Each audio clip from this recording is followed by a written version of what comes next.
Group એક overall આજે એક ફોકસમાં રહેશે, કારણ કે હિડનબર્ગ મુદ્દે કેસમાં જે સેબી તરફથી હવે એક રાહત આવી છે. અદાણી ગ્રુપ સામેના આક્ષેપો સાબિત નથી થયા, અહીંયાથી સેબીનું કહેવું છે. અને ઓવરઓલ કંપનીઓ તો આપણને એક અસર બતાવશે અને સેબીના નિયમોનું કોઈ ઉલ્લંઘન પણ નથી થયું કહેવું છે. એક અસર જે ગઈકાલે આપણને આફ્ટર માર્કેટ અવર્સ જે એક ખાસ મહત્વના સમાચાર આવ્યા ગ્રુપ માટે ઘણું મહત્વનું, જે મુદ્દો આપણે જોઈ રહ્યા હતા, આપ કઈ રીતે જોઈ રહ્યા છો આને? ચાંદી, જ્યારે આ હાઇડનબર્ગ નામક જે રિસર્ચ કંપની છે, એમને જ્યારે પહેલી વાર આ રિપોર્ટ બહાર કાઢેલો અને અડાની સમૂહ કંપનીઓ પર આક્ષેપો લગાડેલા હતા, ત્યારે બી એમને જ સ્પષ્ટ કરેલું કે એમને બી અમુક જે એડીઆર્સ અને બાકી બધા છે એમાં શોર્ટ પોઝિશન ઊભી કરેલી આ રિપોર્ટ બહાર પાડવાની પહેલા. અને વાસ્તવિકતા એ છે કે આજની તારીખમાં આ જે હાઇડનબર્ગ કંપની છે બંધ થઈ ગઈ છે ચાંદની, અને કોઈ ઉત્તરદાયિત્વ નથી હવે એમને. અને સેબી તરફથી જે આ ક્લોઝર આવ્યું છે, તો એક રીતે મારા ખ્યાલથી જે વિન્ડિકેશન થયેલું હતું અડાની ગ્રુપ અને અડાની સમૂહ કંપનીઓનું, એ હવે મારી ખ્યાલથી ઇતિહાસ થઈ ગયું છે. વિશેષ રૂપમાં તો કોઈ કંપની ઉપર ટિપ્પણી નહીં કરું ચાંદની, કારણ કે ખબર જ છે નહીં અડાની ગ્રુપ કંપનીઝ પર.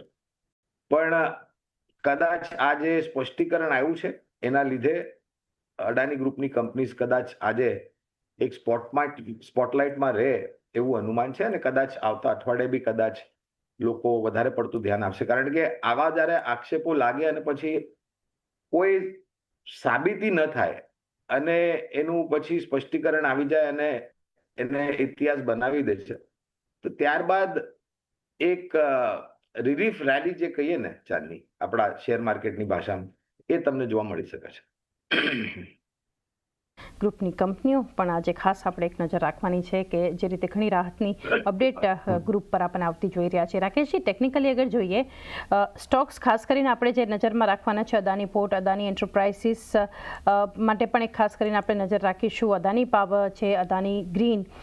અગર ટેકનિકલી જોવા જોઈએ આ ગ્રુપની અગર વાત કરીએ, કોઈ જગ્યાએ સેટઅપ સ્ટ્રોંગ જોઈ રહ્યા છો એન્ટ્રી માટે, અથવા તો પોઝિશન છે તો શું કરવી જોઈએ?